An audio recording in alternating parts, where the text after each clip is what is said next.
Hi, good afternoon, everyone. We are happy here to be part of Antrocon, which is at IMAC Lucknow campus. It is the first time for me to be here. I'm sure likewise for a few of us here on the panel. Uh, we've got about 30 minutes to discuss a topic which is quite interesting and is shaping our nation today, which is essentially the Bharat growth story. So, what we'd like to cover is a few questions around how Bharat is essentially changing. By Bharat, we also mean typically, solutions which are being built, problems which are being solved, which are towards more centric towards the bottom of the pyramid, not necessarily the bottom pyramid, but solutions which are not necessarily very urban in nature. And we are seeing a lot of new age tech and entrepreneurs trying to build that around those kind of problems now, and being very centric towards Indian problems, while they might eventually become global too. So without further ado, let me move on to our panelists now. So what I'd like to begin with is let's try to cover quickly what, according to you, could be the problems that are being solved in the Bharat growth story for the future, for the next probably 5 to 10 years frame of time. Himanshu, would you like to take that? Maybe we. Hello. Hello. Yeah. No, So I think we are living in very interesting times. It's the kind of like an inflection point for India, where from where we are today, and a lot of thing has seeded this growth. There is the entire digital stack that the government, like right from a UPI. I mean, I was shocked at seeing the recent figures. Right. I mean, on an annual basis, UPI is powering about $3 trillion of transaction. Right. That's almost like what 60-70% of India's GDP now. Uh, that is how powerful within the last 5 years the digital stacks that have been launched by the government have become. And on top of that, India is a unique consumption story which everybody knows of, right? But these two key things have been able to seed a very strong growth story, at least which is going to take place over the next 5 to 10 years for India, right? And what is going to power this growth is the manufacturing push that Indian government has started to bring out, and a lot of startups, right? I mean, we are in the business of investing in startups, and the kind of innovation we see in deep tech. One of the recent companies like Agnikul, which we invested in, becoming one of the first companies in India and globally too for launching like a 3D printed semi-cryogenic engine, spacecrafts, right? So a lot of deep tech innovation in India is happening, and at the same time, a lot of manufacturing innovation in India is happening. And I think it's the right time for entrepreneurs here in this room also, as well as in India, to start capturing on this manufacturing innovation which is happening all around us. So yeah, I mean that's my two thoughts quickly. Manojji, you want to pick up that line of thought? Like, what do you think, probably from your corporate angle as well? Where do you see new age innovation happening? Where industry which you are part of, in particular? Sure. So I believe, firstly, we have to remove this word problem, because right now it's a truly an opportunity time for all of us. And we have to change the conversation and we have to look ahead. That should be our perspective, to see like a vision 2030 for all of us. And when we see as a journey what more to be done, because where we have reached, we all have talked enough in terms of clean tech, technology, various manufacturing. There are typical business enabler where we see a lot of innovation which yet to be done to make India truly global and to make India truly Viksit. To start with, the first foremost fundamental for each one of us as an ambassador for India to change the perception about India, India product, India services. So we all have to create that perception change at any level, everywhere, to make sure we speed up this whole positioning of India at a global map. Second thing, from a just IT and IT and IT, we have to become a product level, innovation level country. where India product development with its duly reliability and trust factor, we can create that quality benchmark as a going forward indexing. Okay, India product with this quality benchmark, because why I'm highlighting this thing, even today, whatever product even we do make in India, we are not actually doing the R&D over here.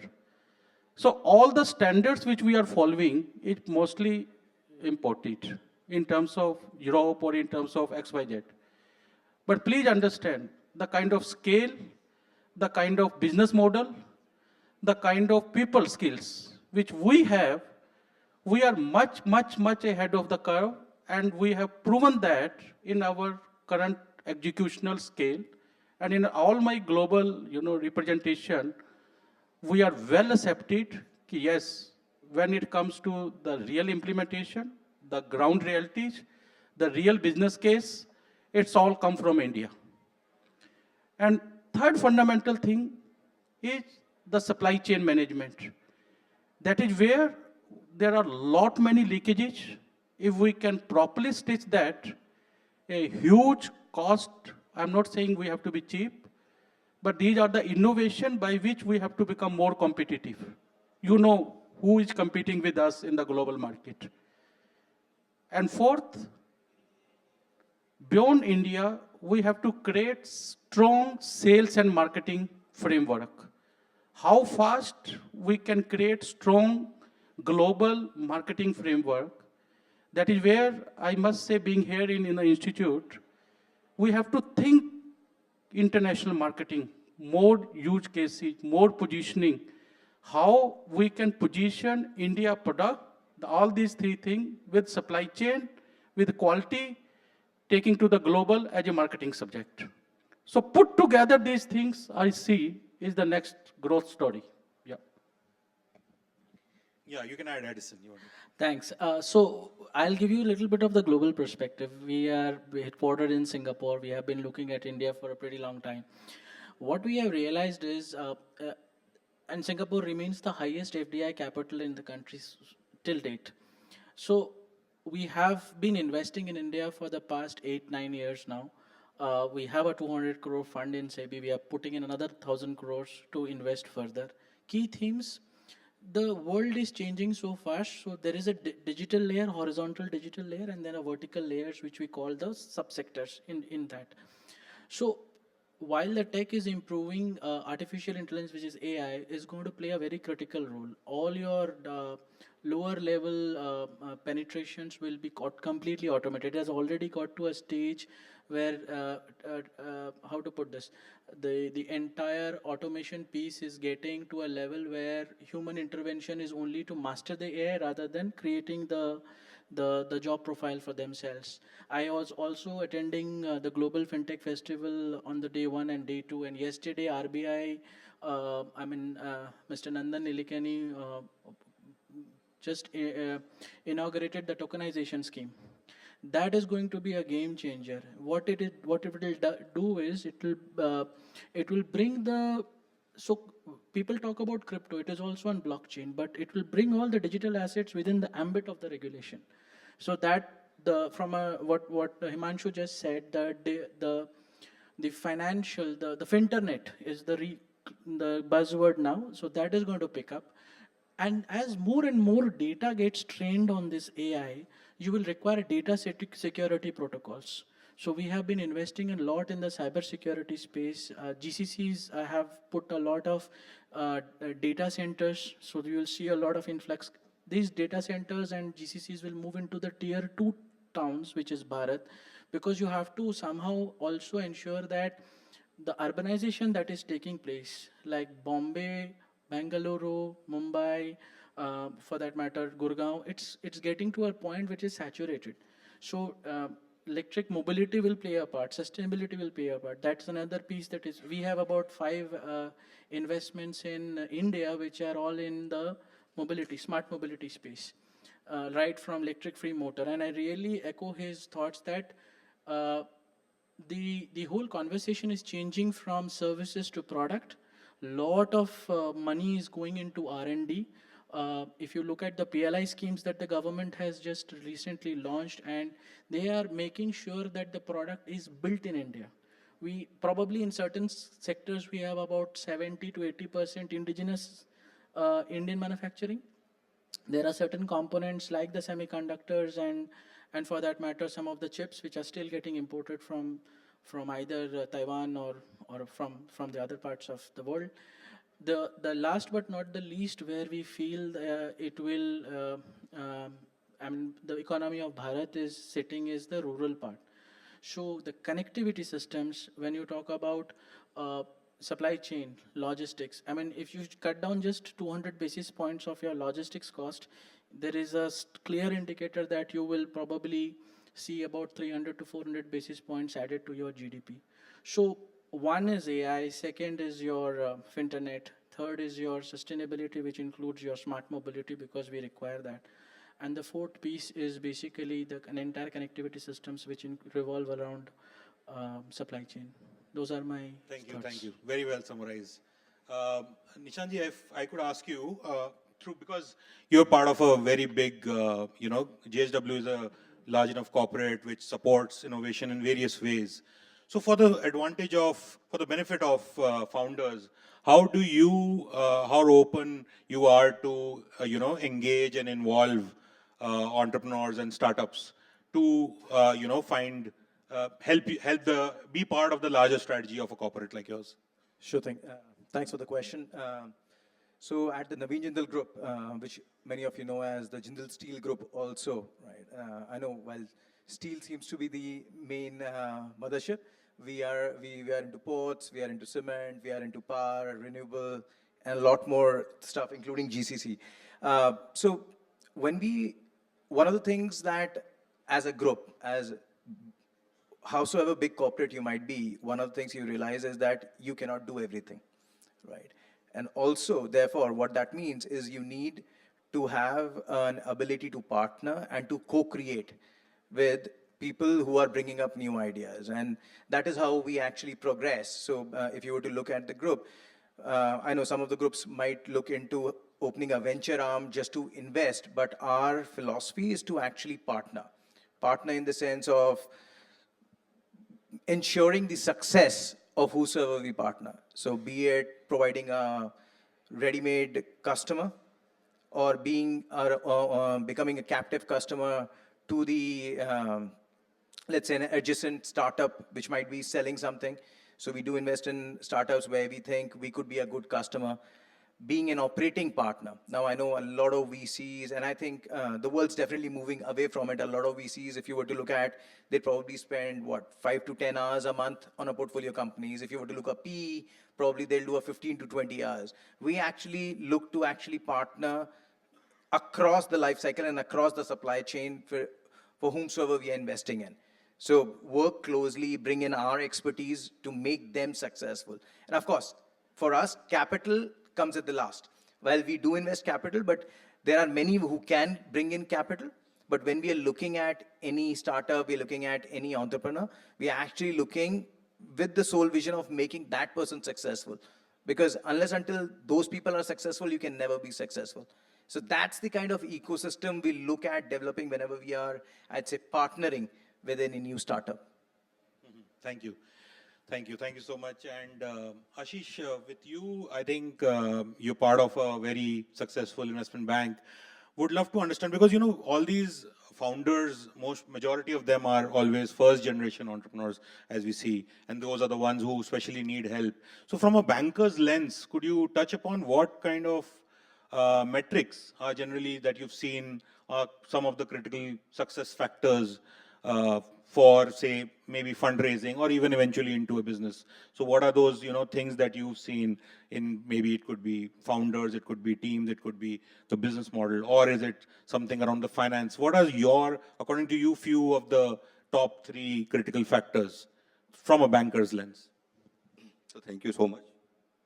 I think first of all, I would like to thank you to this IIM campus for inviting us and giving us the opportunity to speak on such an important topic. So if you see, I'll cover up my deliberation in two parts actually. One is that opportunity in the BFSI sector actually, because I've interacted with some of you. You are, I think you are into a startup mode also, and some of the students are there. They want to start their own venture or something actually. So if you see the BFSI sector, it's the largest in the country actually in terms of the size, and there is a math that when the GDP is growing with 1x, then the financial sector is growing by 10x actually. So here, a lot of opportunities are there because we are sitting in the IIM campus, and a lot of startups are coming from here itself actually. So there are 3-4 areas in the VFSI sector. The insurance is one of the largest area. If you see in India, we are having the penetration of in life insurance is something around 3% of the total population, and in the general insurance it is 1% actually.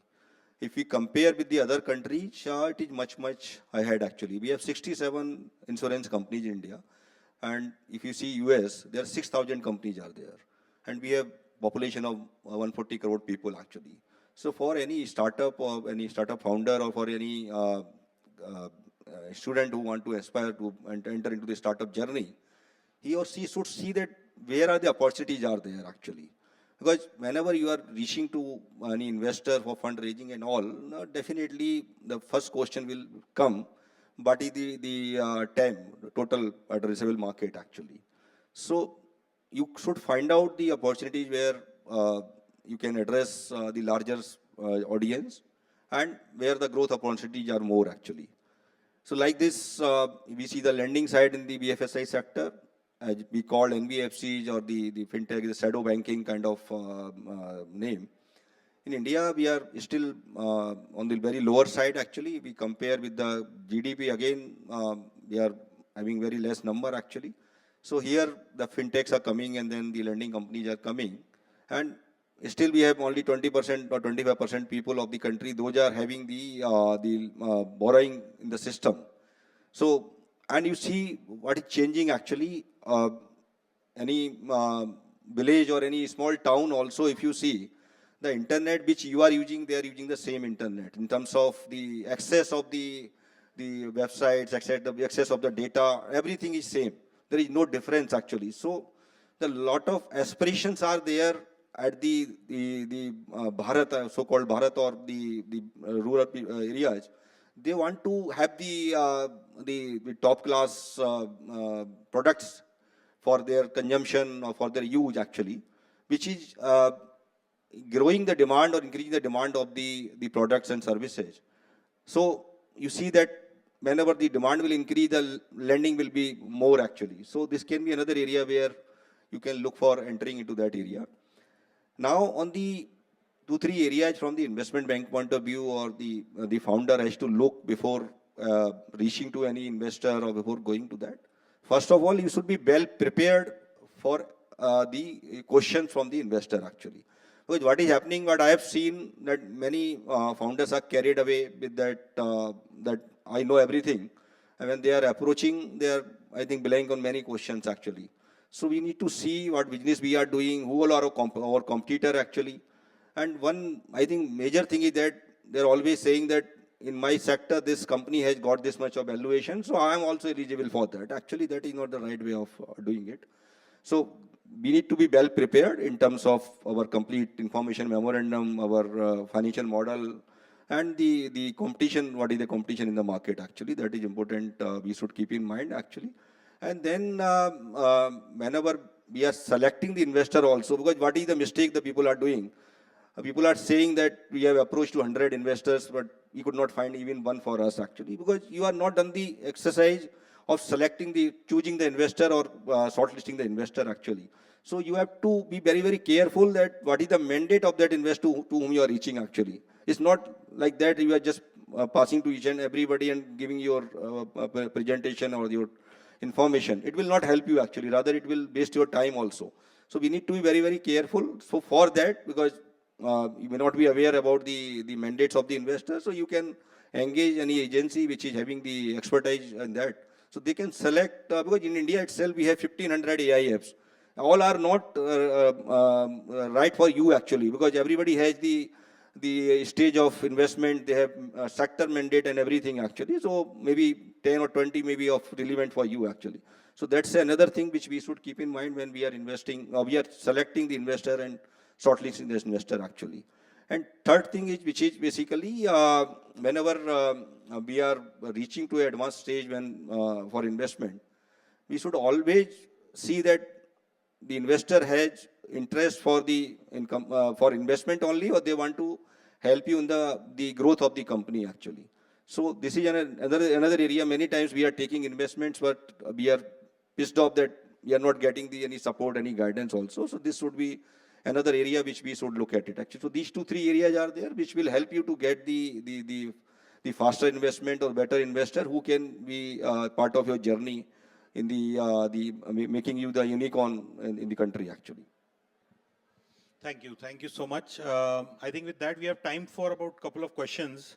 If anybody wants to ask any question to our panelists around any entrepreneurs in the house or aspiring ones. No, I think no. I think thank you so much. Thank you very much everyone for your quick comments on this topic. Thank you. Thanks.